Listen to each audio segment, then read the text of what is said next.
우리 다 함께 자리에서 일어나셔서 사도신경을 함으로 하나님 앞에 주일 예배를 드리겠습니다. 나는 전능하신 아버지 하나님 천지의 창조주를 믿습니다. 나는 그의 유일하신 아들 우리 주 예수 그리스도를 믿습니다. 그는 성령으로 잉태되어 동정녀 마리아에게서 나시고 본디오 빌라도에게 고난을 받아 십자가에 못 박혀 죽으시고 장사된 지 사흘 만에 죽은 자 가운데서 다시 살아나셨으며 하늘에 오르시어 전능하신 아버지 하나님 우편에 앉아 계시다가 거기로부터 살아있는 자와 죽은 자를 심판하러 오십니다. 나는 성령을 믿으며 거룩한 공교회와 성도의 교제와 죄를 용서받는 것과 몸의 부활과 영생을 믿습니다. 아멘.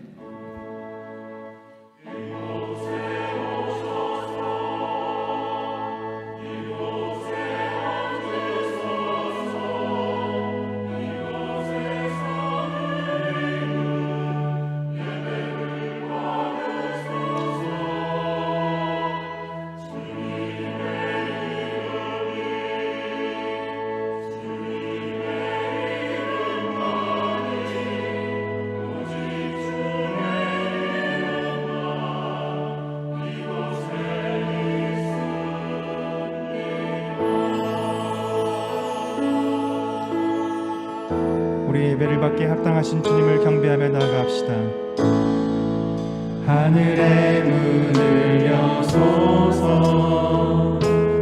이곳을 주목하소서. 주를 향한 노래가 터지지 않으니 하늘을 열고 보소서. 이곳에 임재하소서. 이곳에 임재하소서.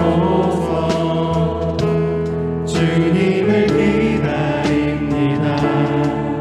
기도의 향기가 하늘에 닿으니 주여 임재하여 주소서.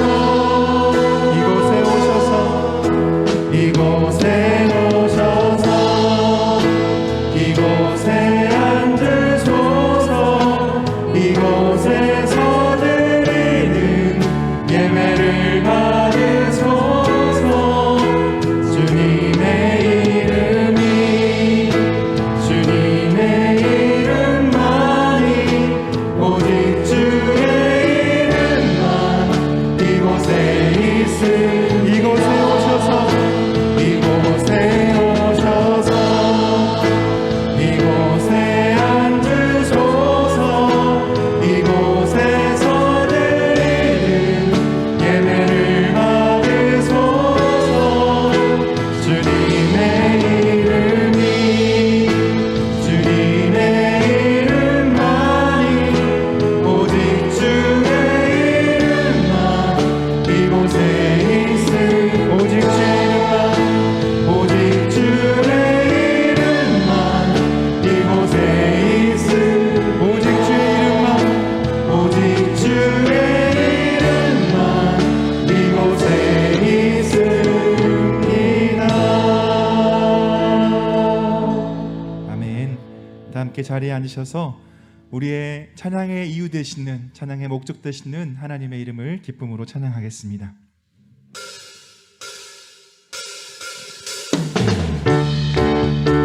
우리 박수 치면서 기쁨으로 찬양하며 나아갑시다.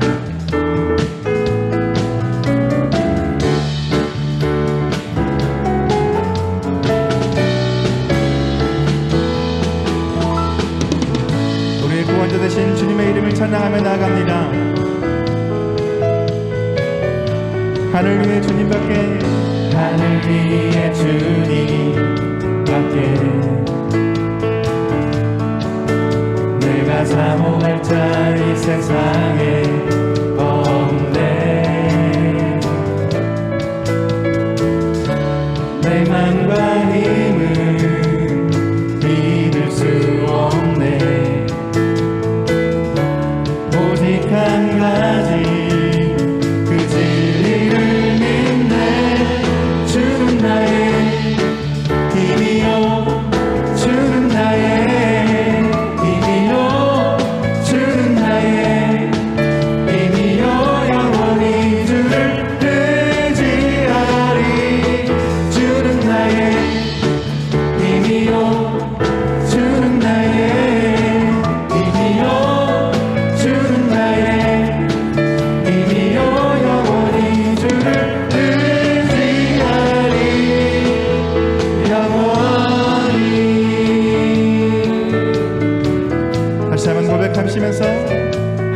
주님밖에 하늘 위에 주님밖에 내가 사모할 자 내가 사모할 자 이 세상에 없네. 우리의 마음과 힘을 믿을 수 없습니다. 내 맘과 힘을 믿을 수 없네. 오직 한 가지 그 진리를 믿는 주는 나의 힘이요 주는 나의 힘이요 주는 나의 힘이요 영원히 주를 뜨지 않 주는 나의 힘이요 주는 나의 힘이요 주는 나의 힘이요 영원히 주를 뜨지 않으리 영원히. 내 맘과 힘은 내 맘과 힘을 믿을 수 없네. 오직 그 한 가지 오직 한 가지 그 진리를 믿네. 주는 나의 힘이요 주는 나의 힘이요 주는 나의 힘이요 영원히 주를 뜨지 않 주는 나의 힘이요 주는 나의 힘이요 주는 나의 힘이요 영원히 주를 다시 한번 고백하시면서 주는 나의 힘이요 주는 나의 힘이요 주는 나의 힘이요 영원히 주를 우리 마지막으로 주는 나의 힘이요 주님은 우리의 힘 되십니다. 힘이요 주는 나의 힘이요 영원히 주를 뜨지 않으리 영원히.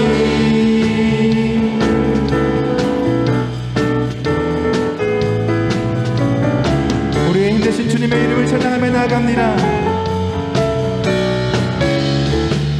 영원히 찬양할 주님의 이름을 찬양하며 나아가겠습니다.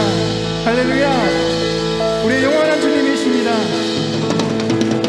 아멘.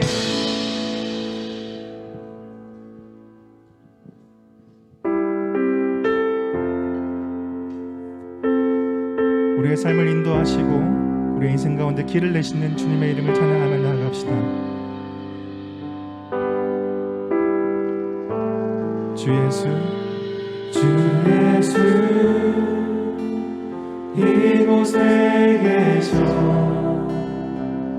나 경배 주 경배 이곳에 운행하시며 일하시네 주 경배 모든 맘 모든 맘 만지시는 주 나 경배 주 경배 우리 맘 치유하십니다. 우리 맘 치유하시네 나 경배해 나 경배 주 경배 주는 놀라우신 주는 놀라우신 길을 만드는 기적의 주 어둠 속에 빛 그는 나의 하나님 약속을 이루시는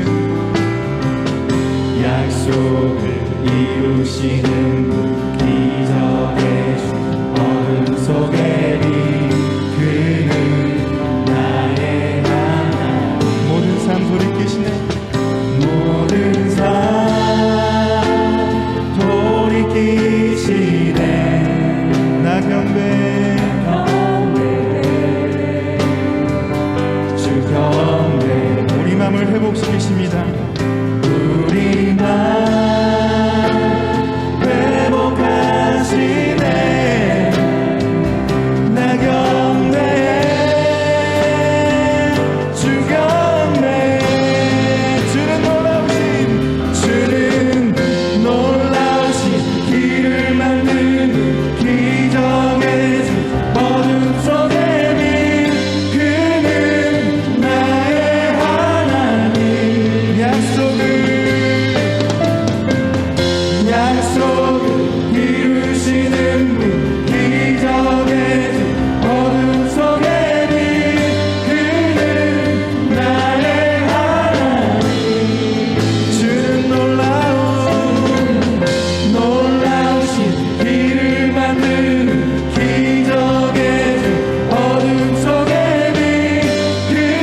일하시네 주절대로 주의 말씀 보이지 않아도 때론 느낄 수 없을 그때도 일하시네 주님 주절대로 멈추지 주의 말씀 보이지 않아도 때론 느낄 수 없을 그때도 일하시네 주님 주절대로 멈추지 놀라우신 길을 만드는 기적의 어둠 속에 그는 나의 하나님 약속을 이루시는 분 기적의 어둠 속에 그는 나의 하나님 주는 놀라우신 길을 만드는 기적의 어둠 속에 그는 나의 하나님 주님은 우리에게 약속을 지키시는 분이십니다. 약속을 이루시는 분 기적의 어둠 속에 그는 나의 하나님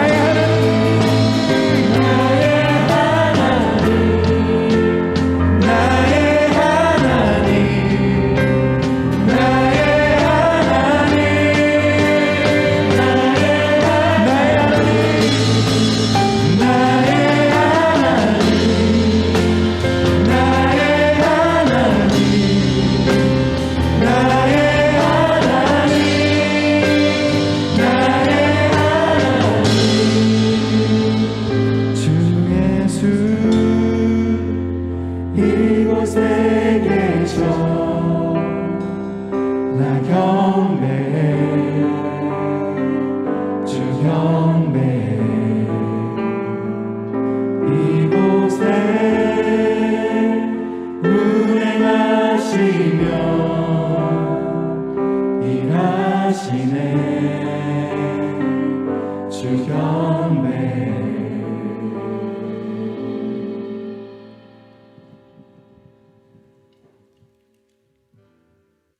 찬양받기에 합당하신 하나님 아버지, 거룩하고 복된 주일의 현장 예배와 비대면 예배로 성도들이 하나님께 찬양하며 경배를 드립니다.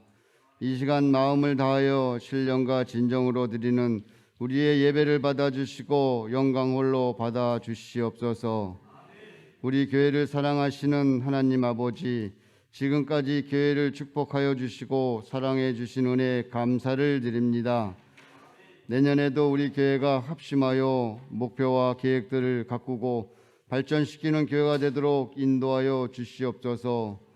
하나님 아버지, 용인영락교회가 하나님의 나라 축복의 통로가 되게 하여 주시어 가정뿐만 아니라 우리가 속해 있는 일터에서도 나로 인하여 주님을 알게 하시고 내년에도 모든 성도가 축복을 받아 누리고 나누는 교회가 되기를 간절히 기도합니다. 모든 일정을 주님 은혜 가운데 아름답게 이루어내는 교회가 되게 하여 주시고 구역장님들과 인도자님들에게 믿음과 열정을 주시어 주님이 주신 사명 잘 감당케 하시옵소서. 지난 한 주간도 세상을 살면서 많은 죄 가운데 살아왔습니다. 주의 권능으로 우리를 돌아보시고 자복하고 회개하는 저희 십자가의 보혈로 용서하여 주셔서 깨끗이 씻어주기를 간절히 기도합니다. 성기사님들을 위해 기도합니다. 하나님의 영광을 위해 오늘도 복음을 전하며 진리를 전파하는 성기사님들을 기억하여 주셔서 코로나로 인하여 사역을 제한받고 있습니다. 사랑의 주님, 코로나가 복음의 전파를 막지 못하게 하시고 진리의 빛을 끊지 못하게 하시옵소서. 복음을 전할 때마다 능력 주시고 진리를 가르칠 때마다 지혜를 주시옵소서. 코로나로 인하여 물질적 어려움 없이 주어진 사역 잘 감당케 하시기를 기도합니다. 사랑이 많으신 하나님 아버지, 수험생들을 위해 기도합니다. 11월 18일에 있을 대학 수학 능력 시험을 위해 우리 교회 20명이 넘는 자녀들이 준비하고 있습니다. 인생의 도움이 하나님께 있음을 믿고 기도하며 열심히 공부할 수 있게 하옵소서. 무엇보다 자신을 위해 기도하는 부모, 가족, 사랑하는 많은 사람들이 있다는 것을 알고 힘을 얻게 하여 주시옵소서. 주님, 성도 간에 서로 사랑으로 격려하고 칭찬하게 하시고 서로 비판하지 않게 하시고 좋은 말을 주고받으며 서로 기도함으로 교회의 부흥을 이룰 수 있게 하여 주시옵소서. 이 시간 말씀을 전하실 담임 목사님께 능력 주시어 사명 잘 감당케 하며 하나님 말씀을 전할 때마다 마음의 감동을 주시옵고 말씀을 듣는 성도들 모두가 은혜를 받아 믿음의 기적이 일어나게 하여 주시옵소서. 가정과 일터에서도 주님의 은총이 손길이 언제나 임하게 하옵시며 오늘도 예배를 위해 찬양으로 하나님께 영광 올리는 시온 찬양대 찬양을 기쁘게 받으시옵소서. 이 모든 말씀 예수 그리스도의 이름으로 기도드립니다. 아멘.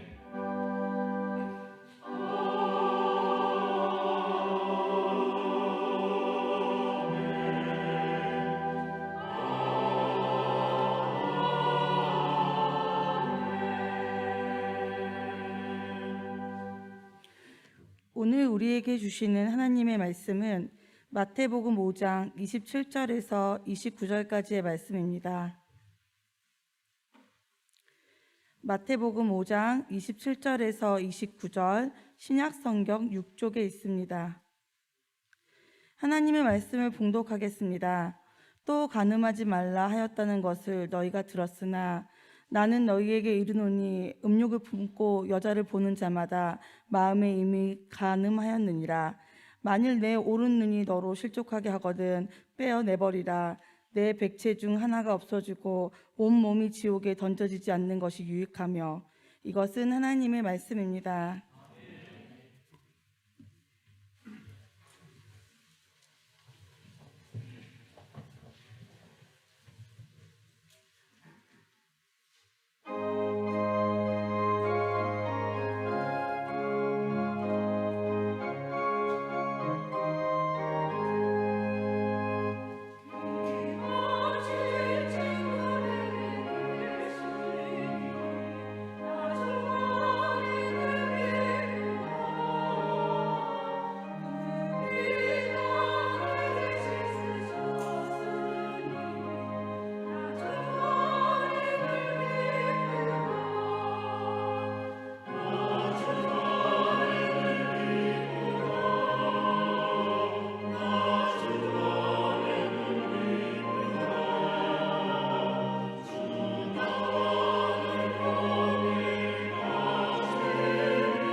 여러분 반갑습니다.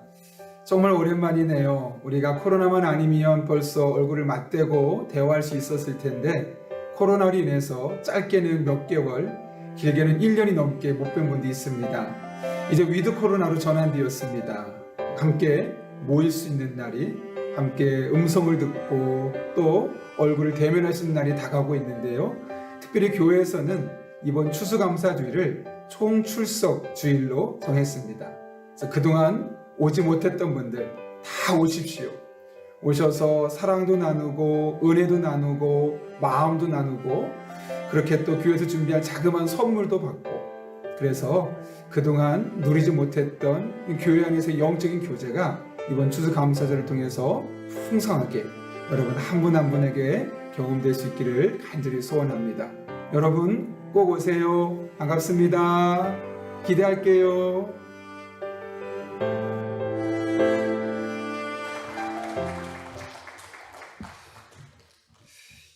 갑자기 나 뜨거워 집니다. 좀 전에 인사하고 또 한 번 인사를 하니까 어색하지만 그래도 여러분 뵙게 되어서 너무 반갑고 좋습니다. 우리가 평상시처럼 코로나 이전처럼 다 모일 수는 없지만 그래도 그동안 못 뵀던 분들 이렇게 얼굴을 뵐 수 있어서 너무너무 감사한 것 같습니다. 주보로 여러분 귀의 소식 전하기 전에 잠깐 하나님께서 보내주신 한 가족분을 소개하도록 하겠습니다. 안현진 집사님이 전도하셨는데요. 정재은 성도님, 잠깐 손만 들어주시면 좋겠습니다. 네, 우리 한번 박수로 한번 환영하겠습니다. 감사합니다. 잘 오셨습니다. 옆에 따님도 같이, 혜민, 김혜민 따님도 같이 왔네요. 미안합니다. 박수 다시 한번. 네, 감사합니다. 정말 잘 오셨고요. 우리 끝나고 잠깐 뵙고 갈 수 있도록 하겠습니다. 주보 참고하실 때 여러분 앞에 교회 소식 전하겠습니다. 우리 교회를 방문하신 모든 분들 주님 이름으로 환영합니다. 등록 원하시는 분 말씀하시면 저희가 친절하게 도와드리겠습니다. 말씀과 함께 철로 역정 계속 진행 중에 있는데요. 적극적으로 참여해 주시기를 부탁드립니다. 지난주에도 한 가족 되신 분이 계십니다. 우리 사진을 보시고 늘 우리 교회에 보내주신 분들이 잘 정착해서 마음과 마음을 나누고 사랑을 나눌 수 있도록, 또 오늘 2부에도 오신 분이 계신데 다음 주 사진 보면서 꼭 그렇게 함께 기대해 주시고 또 보면 먼저 우리가 아는 채를 해주셨으면 좋겠습니다. 네, 계속해서 예배 안내입니다. 오늘 오후 찬양 예배는 예수님의 생애와 사상 6번째 시간 하나님의 나라에 대한 주제를 가지고 제가 말씀을 나누도록 하겠습니다. 다음 주에는 오이코스 모임이 있는데요. 오이코스 모임 가운데 여러분 적극적으로 다 다음 주에 참여해 주셨으면 좋겠고요. 참고로 오늘 원래는 우리가 레이지파 찬양 집회가 예정돼 있었습니다. 그러나 위드 코로나가 아직 상황이 확실하지 않은 상황에서 적은 인원이 오면 우리가 정말 특별한 팀들을 모셨는데 좀 아쉬울 수 있어서 12월 첫째 주로 연기를 했고요. 그래서 12월 첫째 주 찬양 예배는 레이지파, 우리가 좀 전에 불렀던 웨이메이커를 또 멋있게 은혜스럽게 불렀기도 했는데 그 레이지파가 찬양 예배에 와서 찬양 집회를 인도하려고 합니다. 한 12분 정도, 11분 정도 오셔서 우리 인도하게 되는데 여러분도 오시고 또 주변에 많은 분들 오셔서 정말 그동안 경험하지 못했던 큰 은혜 함께 경험했으면 좋겠습니다.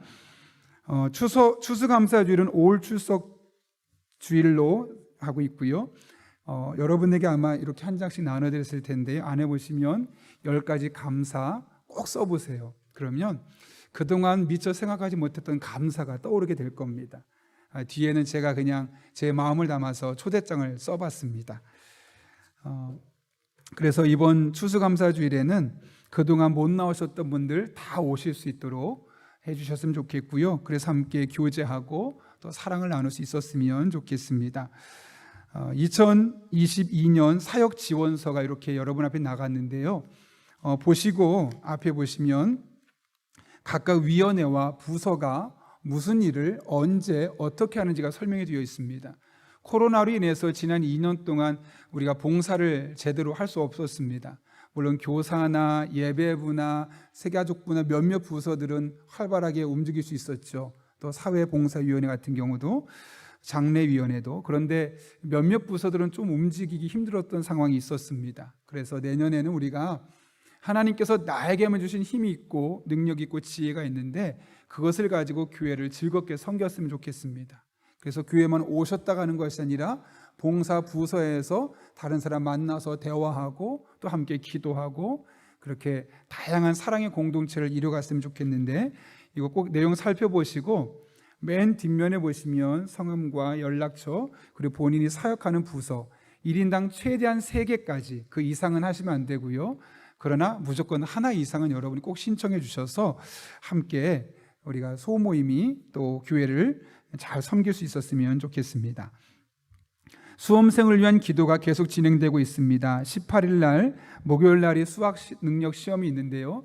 우리 명단에 있는 아이들 이름을 여러분 매일매일 불러주시면서 꼭 기도해 주십시오. 저희는 수능 당일에는 기도하지 않습니다. 그날 기도하는 게 무슨 의미가 있겠습니까? 그 전부터 계속 함께 기도하고 아이들을 위해서 마음을 모으는 것이 중요하죠. 그래서 우리가 매일 기도하고 있으니 우리 아이들도 힘냈으면 좋겠고, 우리 부모님들 또 함께 하신 분들은 계속해서 함께 기도해 주시기를 부탁드립니다. 당회가 오늘 찬양 예배 후에 있고요. 구역 설렘데이가 있습니다. 그동안 못 만났잖아요. 근데 다시 만나려니까 설레지요. 그런 때 이해해 주셔야 됩니다. 설레지요. 예. 이해하신 분만 설렘 사드리게. 왜냐하면 사실 그동안 너무 못 봤는데 얼굴도 보고 싶고 또 또렷하게 육성으로, 전화 목소리가 아니라 육성으로 듣고 싶지 않겠습니까? 그래서 설렘대를 해서 뭐 밥을 먹진 않고 간단하게 차 마시면서 서로 기도 제목 나누고 서로를 위해 기도하며 축복하는 시간을 가지려고 하니까요. 날짜와 본인이 속한 구역, 가능한 그날은 시간을 꼭 내어서 함께 구역구 목사님과 함께 구역에서 만났으면 좋겠습니다. 사랑의 성미들의 손길이 있습니다. 김주성 장로님, 최영숙 권사님 가정에서 범사의 감사로, 박상우, 박지연 집사님 가정에서 장례 위로 감사로, 최윤혁, 박태현 집사님 가정에서 장례 위로 감사로 사랑의 성미를 드렸습니다. 전량 도움이 필요한 가정을 섬기도록 하겠습니다. 아울러 우리 최윤혁, 박태현 집사님 예배 오늘 참석하셨는데 나중에 또 위로해 주시고 힘내시라고 더 기도해 주시기를 부탁드립니다. 결혼 소식이 있습니다. 김유경양입니다. 김재봉, 최영희 집사님의 딸이죠. 우리 11월 13일 토요일에 오후 1시 하는데 제주도에서 합니다. 스몰 웨딩을 평상시에 하고 싶었다고 합니다. 그래서 아무도 초청하지 않고 딱 양가 가족, 아주 가까운 가족분들만 한 곳을 얻어서 그 자리에서 스몰 웨딩을 한다고 합니다. 그래서 우리가 가지는 못하지만 마음으로 축복해주고 기도로 많이 축복해 주셔서 이 결혼 생활이 더 아름답게 꽃필 수 있도록 늘 힘써 주시기를 부탁드립니다. 더 자세한 광고는 주보를 참고해 주시고 우리 함께 기도하고 하나님 말씀 나누겠습니다. 거룩하신 아버지 하나님, 오늘도 불러주신 은혜 진심으로 감사를 드립니다. 예배하는 이 시간 우리의 마음의 문을 열어주시고 오늘 주시는 말씀이 내게 주신 말씀으로 들려지는 복된 시간 되게 하여 주옵소서. 예수님의 이름으로 기도하옵나이다. 아멘. 우리 오랜만에 만난 앞뒤 좌우 있는 분을 이렇게 축복합니다. 하나님이 우리 편입니다. 이렇게 한번 인사하고 축복합니다.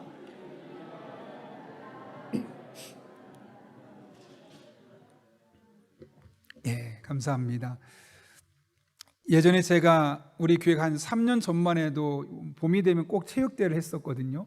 몇백 명씩 가서 체육대회 참 재밌게 했는데 그때 제가 차를 타고 옷을 바꿔 입고 좀 다른 분들보다 늦게 장소로 운동장으로 이동하고 있었습니다.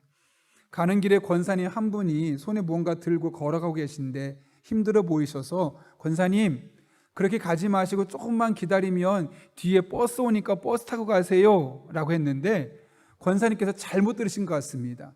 제 차 문을 열고 타시려고 해서 제가 아니 권사님 아니라고 제 차 말고 조금만 기다리면 뒤에 버스가 오니까 그 차 타시라고.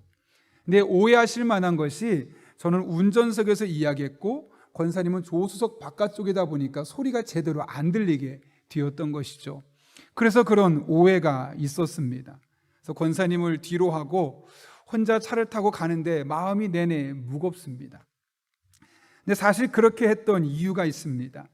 제가 갖고 있는 목회 철학이랄까요? 갖고 있는 원칙 중에 하나가 여자 성도와 단둘이 밀폐된 공간에서 있지 않는 겁니다. 제가 아무리 선한 의도로 한다 할지라도 여자 성도와 제가 단둘이 있게 되면 밖에서 보는 사람은 그 의도를 모르기 때문에 본인의 의도를 가지고 판단하다 보면 오해가 생길 수 있기 때문에 그런 것이죠. 그런데 권사님은 그런 사실을 몰랐으니 제가 타라는 줄 알고 타시려고 했던 거죠. 이 자리를 빌어서 그때 충분히 설명드리지 못한 거 죄송하게 생각합니다. 그리고 이 자리에서 다시 한번 말하면 저는 여자 성도님들과 가능한 악수도 안 하는데 제가 싫어서가 아니라 이런 오해를 불식시키고 저도 모르게 또 손을 자꾸 잡다 보면 또 다른 정이 생길까 봐 일부러 스스로를 절제하려고 하는 겁니다. 그리고 상담을 하더라도 가능한 한 제 방에서 하지 않습니다. 옆에 다 열려있는 카페에서 하거나 적어도 지혜실, 누구나 지나가다 볼 수 있는 지혜실에서 하고 있습니다. 그렇게 해야지만 단둘이 만나지 않고 그렇게 해야지만 서로에게 오해가 생기지 않기 때문에 그렇죠. 그럼에도 불구하고 제가 만약 가는데 차에 어떤 여성분과 함께 있다. 누굴까요? 예, 제 아내입니다. 그리고 카페에 있는데 제 아내가 아닌 다른 여인과 함께 있다. 그러면 아마 같이 오신 분이 화장실에 갔거나 잠깐 다른 데 간 거 아니면 제가 절대로 제 아내나 저희 친척이 아니고서는 다른 여자 성도와는 함께 있지는 않을 겁니다. 그것은 제가 우리 교회 성도님들을 못 믿어서가 아니라 저를 못 믿어서 그렇습니다. 남자인 저의 성욕, 또 남자인 저의 욕구가 있는 것을 제가 스스로 이길 수 없기 때문에 먼저 거리를 두고 지키려고 하는 것이죠. 특별히 이런 생각을 하게 되었던 이유가 제가 신학대학원에 다닐 때 정말 저랑 사이가 좋았던 한 형님이 있었습니다. 성격도 너무나 좋고 정말 말 그대로 쿨합니다. 더군다나 강직합니다. 그러니까 막 후배들이 그 동생들이 형을 너무너무 좋아했습니다. 그런데 그 형이 갑자기 어느 날 나 자퇴한다고 그만 학교 다닐 거라고 이야기를 하는 겁니다. 선뜻 이해가 되지 않았습니다. 성품도 좋고 열정적이고 워낙에 강직한 사람이고 더군다나 저희처럼 20대 신학을 시작한 것이 아니라 30대 신학을 시작했기 때문에 어찌 보면 끝까지 완수하는 것이 그분에게는 도리처럼 보일 수 있는데 왜 그랬었을까 하다가 그 이유를 알게 되었습니다. 당시 그 형님이 고등부에서 이제 전도사로서 파트타임으로 사역을 하고 있었는데 그 교회 고등부 여학생과 성적으로 좋지 않은 일에 연루가 되는 바람에 더 이상 사역자의 길을 갈 수 없게 되었던 것이죠. 결국 신학대학원 2학년까지 다니다 가을에 학교를 자퇴하게 되었고 그 뒤로 완전 신학을 그만두게 되었으며 지금은 한국에서 살기도 어려워서 미국에 가서 가족들과 함께 살고 있는 상황입니다. 그때 그 형님의 모습을 보면서 저렇게 강직한 형님도 저렇게 30살 넘어서 소명 갖고 온 형님도 한순간에 무너질 수 있다면 나도 그럴 수 있겠구나, 더 조심해야겠다라는 마음이 들어서 사실 그때부터 저는 어떻게 하면 나 스스로를 보호하고 교회를 보호하고 성도들을 보호할 수 있을까 하며 고민하며 생각해낸 것이 이렇게 여자 성도들과는 단둘이 다른 곳에서 만나지 않는 것을 세우게 되었던 것이죠. 사실 우리나라도 그렇고 전통적으로 기독교는 성을 부정적으로 생각한다라고 생각해 왔습니다.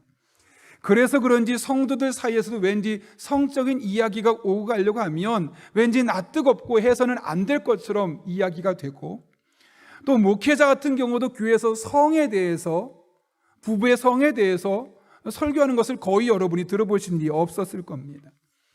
그러나 이것은 전적인 오해입니다. 성경은 성에 대해서 타부시하거나 성에 대해서 금기시하거나 은밀한 것이라고 말하지 않습니다. 오히려 남자와 여자가 부모를 떠나 한 몸을 이룰지니라 라고 아주 명확하게 말씀하고 있지요. 뿐만 아니라 오히려 생육하고 번성하고 땅에 충만하라 라고 말씀하고 있습니다. 특별히 고린전서 7장을 보게 되면 사도 바울이 이렇게 권면하는데요, 부부 생활에 대해서 권면하는데 그 많은 내용을 짧게 몇 가지로 요약하면 이렇습니다. 결혼은 가능하면 하는 것이 좋고, 결혼을 했다면 헤어지지 말고, 그리고 만약 결혼했다면 서로가 결혼하고 생활하고 있는 동안 낭만적인 사랑의 모습을 보이고 상호간에 만족시킬 수 있는 생활을 서로 부부가 함께하며, 마지막으로 혼외 성관계는 하지 말아라. 내 남편, 내 아내가 아닌 사람과 성적인 관계를 맺는 것은 옳지 않다라고 말씀하고 있는 것이죠. 그러니까 성경은 성에 대해서, 부부간의 성관계에 대해서 부정적으로 묘사하는 것이 아니라 오히려 말하고 있고 권장하고 있죠. 대신 어긋나고 삐뚤어진 왜곡된 성관계에 대해서 오히려 경고를 하고 있는 것을 보게 됩니다. 그런데 오늘날 정말 많은 어른들이 이것들을 깨뜨리면서 가정이 깨어져가고 있는 것이 얼마나 많은지 모릅니다. 더군다나 2015년에 간통죄가 폐지되면서 이제 간통이라는 것이 없어져 버렸습니다. 사법적으로 벌을 줄 수가 없게 되었습니다. 물론 민사상 소송은 남아있겠지만 형사상으로 그에게 죄를 부과할 수 없는 상황이 되어버린 것이죠. 그것이 오늘날 우리가 살아가고 있는 시대고, 그래서 정말 많은 사람들이 합법적으로 바람을 피우면서도 간음을 행하는 일이 얼마나 많은지 모릅니다. 이런 시대 상황에서 우리 그리스도인들은 성에 대해서 어떤 생각을 가져야 하며, 특별히 부부간의 성관계는 어떻게 해야 하며, 간음에 대해서는 어떤 인식을 가져야 되는지 오늘 말씀을 통해 함께 살펴보려고 합니다. 예수님은 오늘 간음에 대한 구약 말씀을 인용하며 본문을 시작하고 있는데 27절에 이렇게 시작합니다. 또 간음하지 말라 하였다는 것을 너희가 들었으나, 이 말은 10계명 중에 7번째 계명에 속해 있는 말씀으로 출애굽기 20장 14절 말씀을 인용한 겁니다. 이 당시에, 구약 당시에도 그렇고 예수님 당시에도 그렇고 간음에 대해서 아주 명확한 그리고 강력한 엄격한 견해를 갖고 있었습니다. 레위기 20장 10절 말씀 보면 이렇게 말합니다. 남자가 다른 남자의 아내, 곧 자기의 이웃집 아내와 간통하면 간음한 두 남녀는 함께 반드시 사형에 처해야 한다. 유혹을 받아서건 내가 먼저 유혹을 했던 그것과 상관없이 그 두 당사자는 반드시 사형에 처해야 될 만큼 간음이라는 것을 아주 중요한 형벌로 보고 있음을 말씀하고 있는 것이죠. 이렇게 간음에 대한 처벌이 상당히 강했습니다. 근데 문제는 들키지 않으면 이거에 대해서 책임을 물을 수 없었다는 거죠. 그래서 많은 사람들이 들키지 않으면서 간음을 행했던 일들이 구약 시대부터 오늘 이 말씀하셨던 예수님 시대까지 계속 끊임없이 이어져 왔던 겁니다. 왜? 안 들키면 나는 괜찮다고 생각했기 때문이에요. 실제로 예수님 앞에 제자들과 수많은 바리새인들과 서기관들이 간음한 여인을 데리고 왔습니다. 그런데 그때 보면 여성만 데리고 왔지 남성은 데리고 오지 않았습니다. 왜 그랬을까요? 남성은 도망갔기 때문이죠. 왜냐하면 그 당시 법률에 의하면 간음하는 현장을 덮쳤을 때 그 두 당사자를 잡아와서 죽이게끔 되어 있는데, 여자만 잡아왔다는 것은 남자가 알고 도망친 거고 여자는 그 자리에 도망가지 못해서 잡혀왔다는 것이죠. 그렇기 때문에 그 남자를 처벌할 수 없었던 겁니다. 이런 시대적인 상황에서 간음한 사람들을 현장에서 잡아서 처벌한다는 것은 결코 쉽지 않았지요. 문제는 이 간음이 갖고 있는 파괴적인 힘입니다. 여러분, 간음에서 다른 남성과 다른 여성과 성적으로 내통하게 되면 어떤 일이 일어날까요? 부부관계가 좋을 수가 없습니다. 멀어집니다. 그리고 궁극적으로 하나님께서 우리에게 만들어주신 아름다운 가정이 깨어질 수밖에 없는 겁니다. 그 힘이 얼마나 강력하고 파괴적이면 하나님께서 수많은 계명 중에 그 중에 중심이 되는 7계명, 이 10계명 안에, 그것도 사람을 향한 계명 중에 세 번째로 이 10계명에 이 간음에 대한 말씀을 넣었겠습니까? 여러분, 구약 레위기 이하를 보면 많은 조항들이 있습니다. 근데 그런 것들이 10계명에 들어가 있지 않습니다. 그런데 간음만큼은 십계명에 들어가 있다는 것은 그것이 너무나 중요한 것이고 그것이 갖고 있는 파괴력이 얼마나 큰지를 아셨기 때문에 주님께서 우리에게 말씀해 주고 있는 것이죠. 실제로 제가 아는 한 가정이 있는데요, 지금은 거의 70이 다 되신 분들입니다. 근데 남편분이 40대 바람을 피우게 된 거죠. 근데 아이들 때문에 어쩔 수 없이 둘 사이에서 남편은 사과하고 그것을 덮어주었습니다. 물론 아이들도 그 느낌을 알기 때문에 나중에 은연중에 알게는 되었죠. 그렇게 남편의 사과를 받고 그냥 내가 덮을게 하고 상황 자체는 무마되었지만 문제 뭐냐면 남편을 볼 때마다 마음에 자꾸 그런 생각이 떠오르는 겁니다. 혹여나 남편이 모르는 여성하고 대화하면 또 바람피는 거 아니야? 아는 여인과 대화를 하고 만남을 갖고 있으면 저거 지금 바람피고 있는 거 아니야?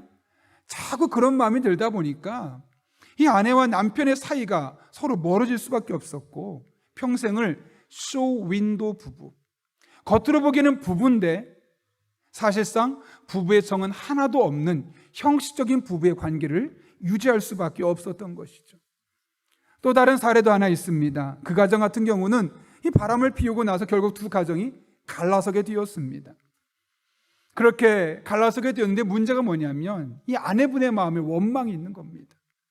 왜냐하면 그 당시만 해도 남자보다 아무래도 여성분들이 버는 이 월급이 적지 않겠습니까? 근데 그 돈을 가지고 아이 둘을 키우려고 하니 너무나 힘든 겁니다. 그래서 남편이 원망이 되는 거죠.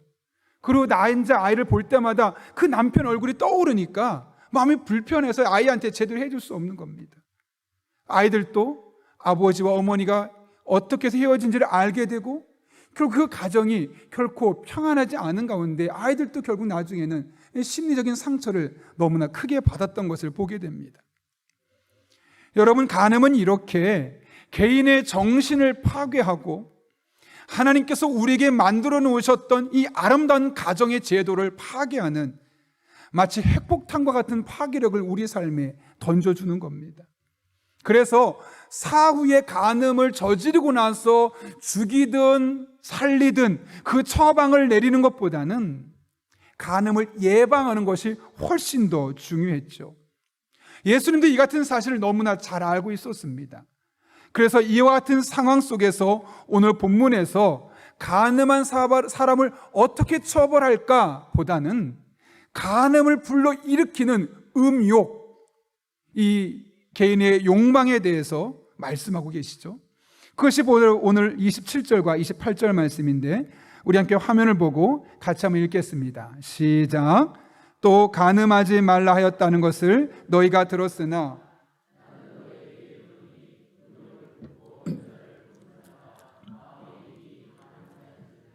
네, 예수님은 그 당시에 대부분의 사람들이 간음한 행동에 대해서 어떻게 판단할까, 죽일까 살릴까 이것만 놓고 대하던 사람들의 관습을 먼저 이야기하고 나서 그것보다 더 중요한 게 있다.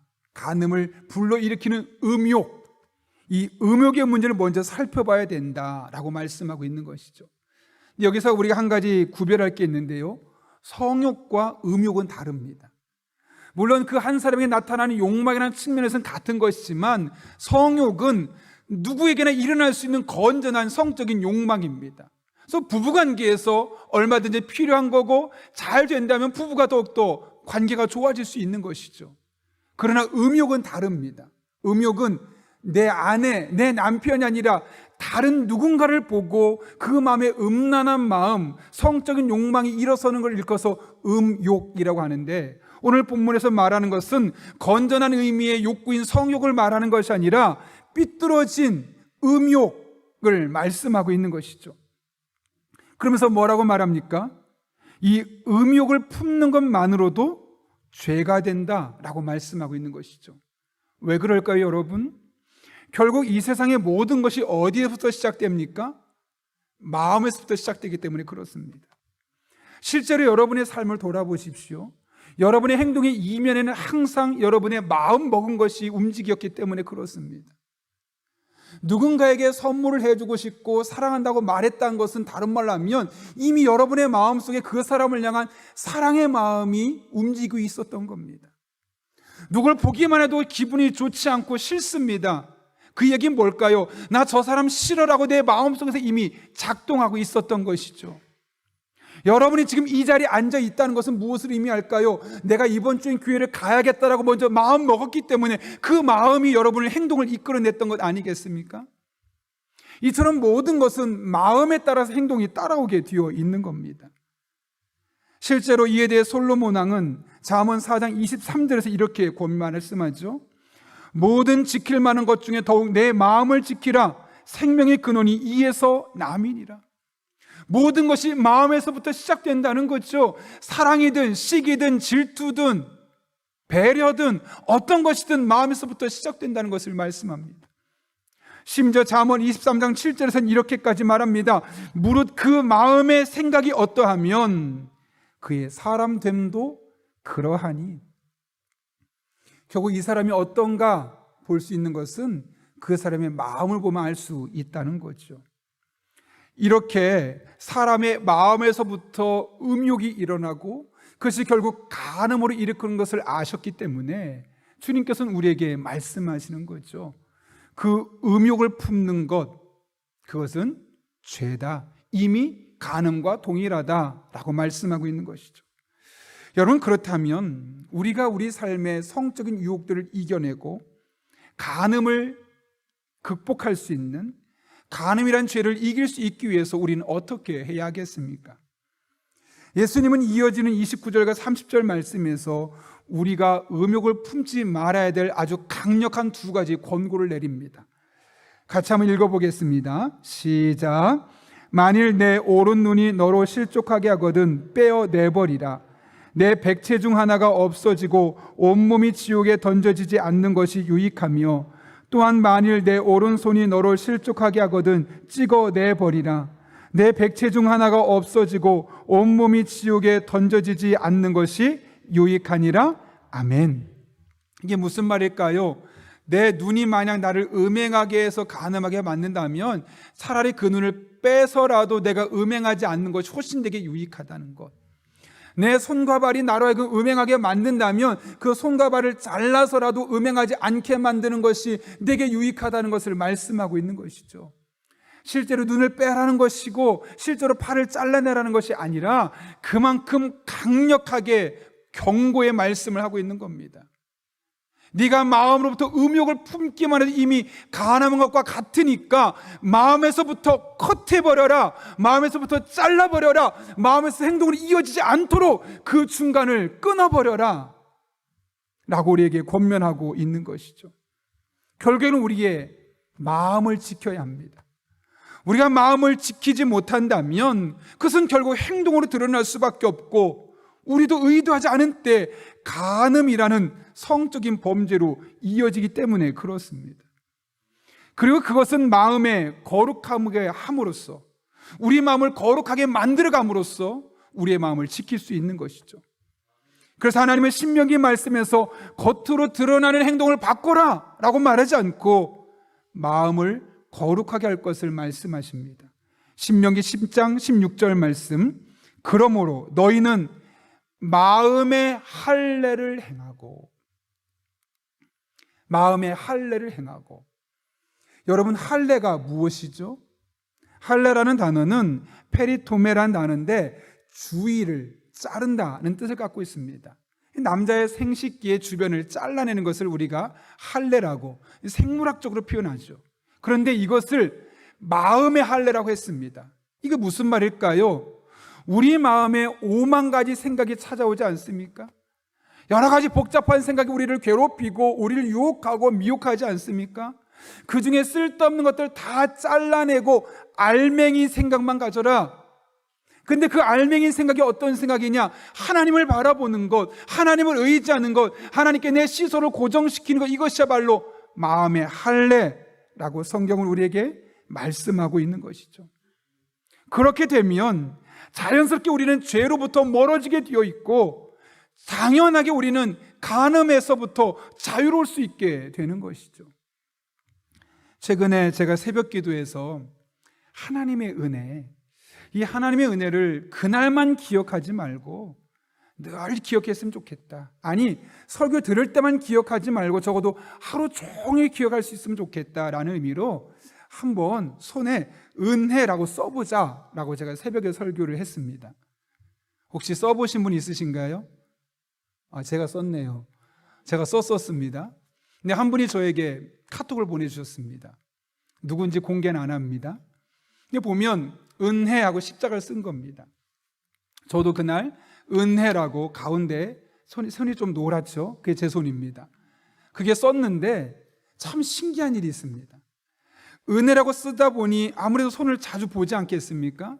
그날 제가 자동차를 운전하고 시내를 나가게 되는데 가면서 참 신기한 게 뭐냐면 차를 타면서 손을 보게 되니까 은혜네.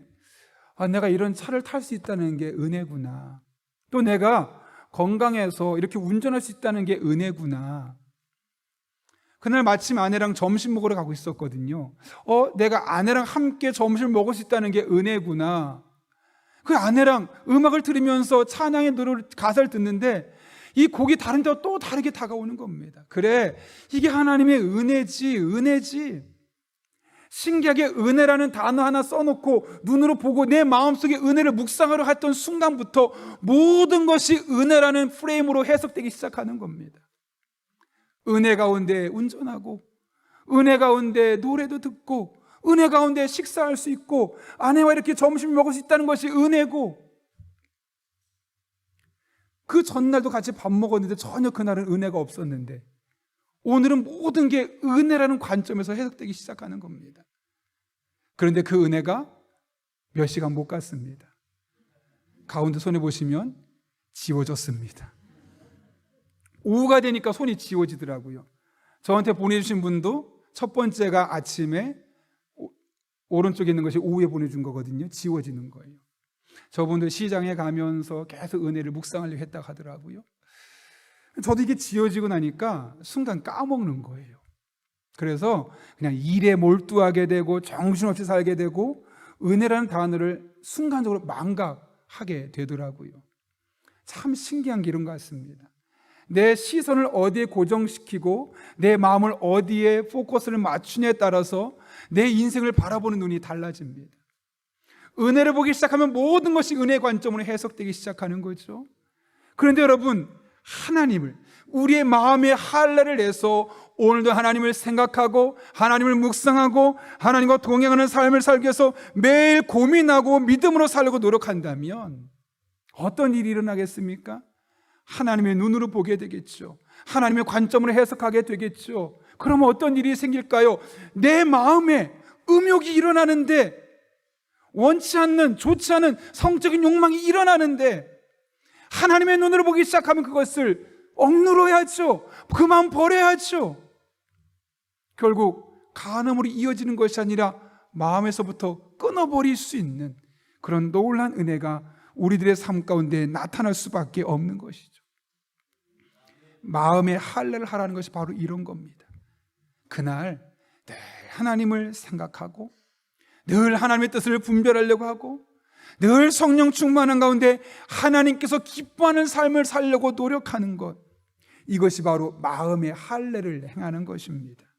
그럴 때 우리는 하나님을 더욱더 의지하게 될 것입니다.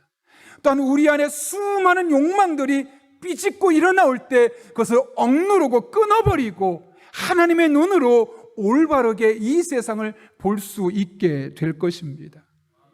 어떤 분들은 목사님, 전 지금까지 잘 견뎌왔어요, 버텨왔어요, 잘 이겨왔어요, 앞으로도 저는 음행에 빠지지 않을 자신이 있어요 라고 말할 수 있는 분이 있을지 모르겠습니다. 그런데 여러분, 음욕이라는 것은요 순간적으로 일어나는 겁니다. 여러분, 다윗이 어떤 일을 행했습니까? 자기 신하의 아내 밧세바를 범했죠. 그런데 그때가 어떤 상황이었냐면 군인들이 다 전쟁하러 가고 있고 다윗은 옥상에서 거닐고 있었던 겁니다. 잠깐 산책하고 있는데 저 멀리 한 곳에서 여인이 목욕하고 있는데 순간적으로 음욕이 생깁니다. 그래서 신하를 불러서 누군지 알아보라고 합니다. 알고 봤더니 자신의 신하 우리아의 아내인 밧세바라는 거죠. 그럼 여기서 어떻게 하는 게 정상일까요? 그래, 안 돼, 끊어버려야죠. 마음속의 음욕을 거기서 단절시켜야 되는데 단절시키지 않고 데려와라.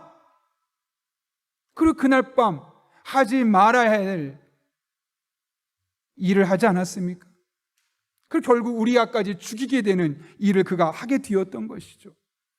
근데 여러분, 여기서 한 가지 기억할 것은 다윗이 어떤 사람이었습니까?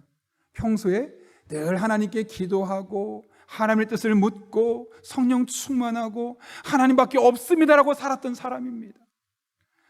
평상시 예배도 제대로 드리지 않고 기도도 하지 않고 신앙생활 흐지부지했던 사람이면 그럴 수 있지라고 말하겠지만, 그분에 비하면 우리는 사실 조족지열 같은 신앙생활을 하고 있는데,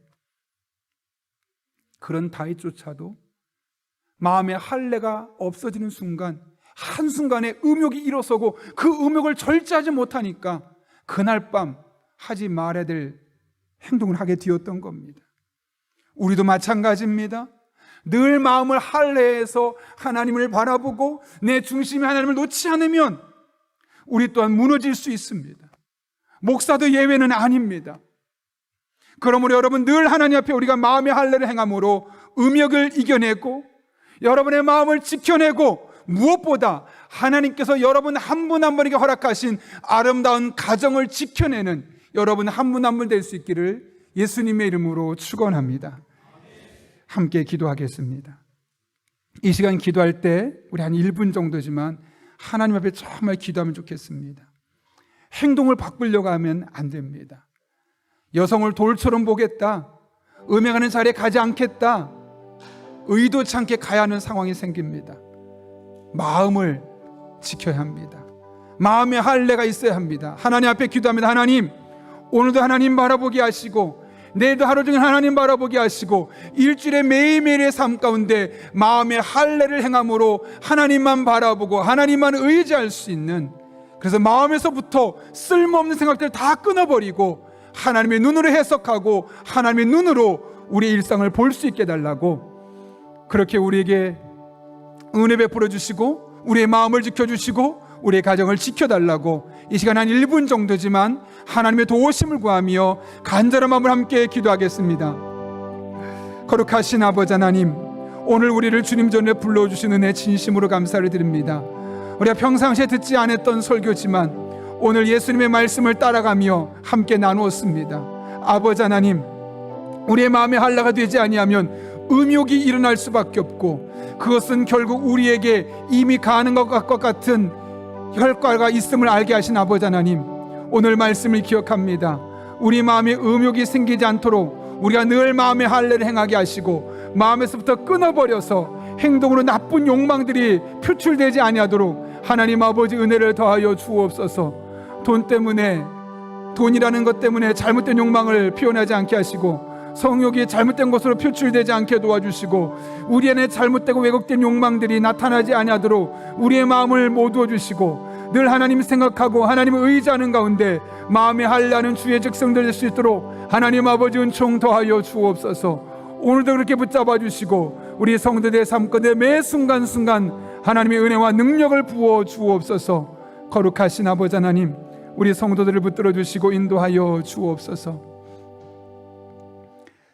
살아계신 아버지 하나님, 오늘 귀한 말씀을 통하여 우리의 마음의 할례를 하며 우리의 마음을 지키는 것이 얼마나 귀한 것인지를 깨닫게 하시는 은혜 진심으로 감사를 드립니다.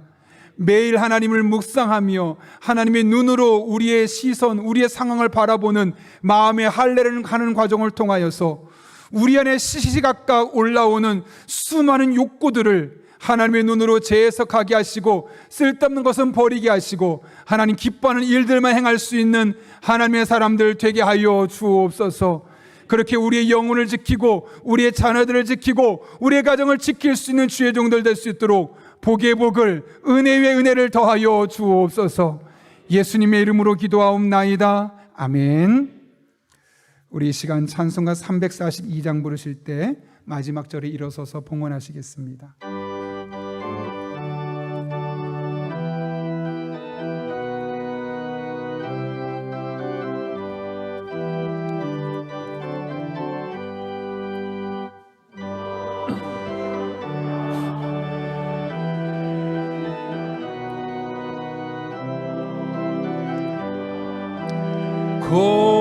물리쳐라. 너 시험을 이겨 새 힘을 얻고 주 예수를 믿어 늘 승리하라. 우리 구주의 힘과 그의 위로를 빌라. 주님 내 편에 서서 항상 도우시리. 내 친구를 삼가 잘 선택하고 너행을 삼가 늘 조심하라. 너 열심을 다해 늘 충성하고 온 정성을 다해 주 봉사하라. 우리 구주의 힘과 그의 위로를 빌라. 주님 내 편에 서서 항상 도우시리. 잘 이기는 자는 가정에서 예배 드리시는 분들은 이 시간 정성껏 준비한 예물을 하나님 앞에 마음을 담아 드리도록 하겠습니다.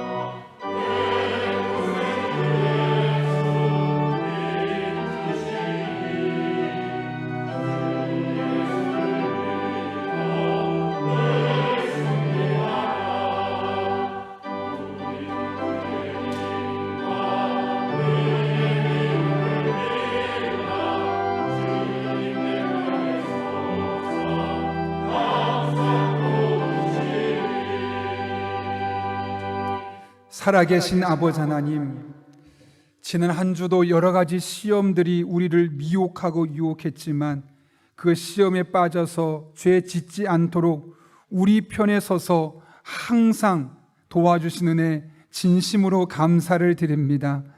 내 능력이 뛰어나서 내 결단력이 있어서 할 수 있었던 것이 아니요, 하나님께서 우리 편에 서서 항상 도와주셨기 때문에 승리할 수 있었고 오늘 이렇게 주님 앞에 나올 수 있었음을 알기에 오늘 빈손으로 나오지 아니하고 우리의 마음과 신앙의 고백과 사랑을 담아 다양한 제복으로 하나님 앞에 예물들을 드리오니 이 모든 예물 기쁘게 받아주시옵고 우리 성도들의 삶에 더 귀하고 복된 것으로 갚아주시는 은혜의 한 주간 되게 하여 주옵소서. 우리 성도들의 피와 땀이 담겨있는 예물입니다. 하나님 아버지, 단 한 푼도 허투루 쓰여지지 않게 해주시고 우리에게 늘 영적인 지혜와 분별력을 더하여 주셔서 하나님 아버지의 마음을 시원케 하는 일에만 사용할 수 있도록 은총 더하여 주옵소서. 우리 성도님들의 삶의 자리로 나아갑니다. 하나님 아버지, 때를 따라 돕는 은혜로 힘 주시고 능력 주시고 지혜 주시고 만남의 복을 주옵소서. 그래야 어디에서 무엇을 하든 하나님의 날개 그늘 아래 보호받게 도와주시고 그것이 매일매일 우리의 마음에 할례를 하는 순간순간 하나님과 동행하며 하나님의 은혜임을 우리가 눈치채고 하나님과 믿음의 길을 온전히 걸어갈 수 있는 복된 한 주간 되게 하여 주옵소서. 이렇게 모든 것을 합력해 선을 이루실 줄로 믿사오며 예수님의 이름으로 기도하옵나이다. 아멘. 우리 함께 파송의 찬양 부르시고 축도함으로 예배 마치겠습니다.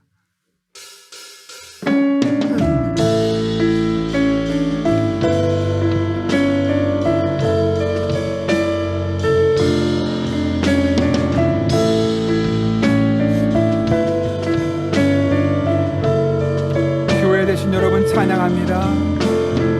교회여 일어나라 주께서 부르시니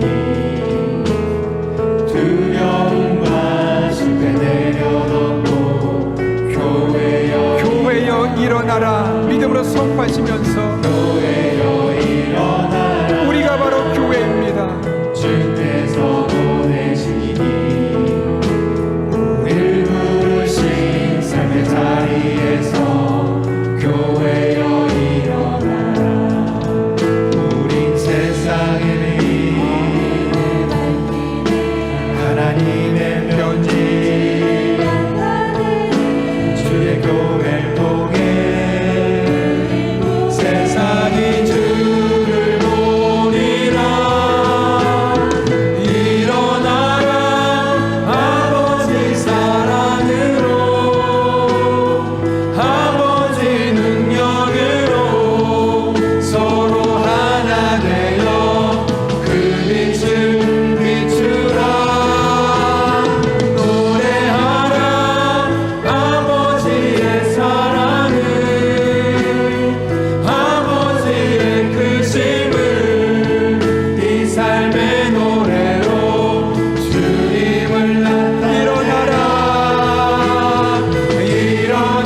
구원자 되신 예수 그리스도의 은혜와 하나님 아버지의 변함없는 사랑과 힘 주시고 능력 주시고 지혜 주시는 성령님의 역사하심이 오늘 주신 말씀을 내게 주신 말씀으로 받고 매일매일 마음의 할례를 행함으로 하나님을 바라보고 하나님을 묵상하는 가운데 우리 안의 모든 욕망들을 하나님의 눈으로 보며 살기로 결단하는 이 자리에 머리 숙인 한 영혼 위에 그들의 삶의 자리, 우리 교회와 나라와 민족, 북한 땅과 온 세계 열방 가운데 이제부터 영원토록 함께 하시옵기를 간절히 축원하옵나이다.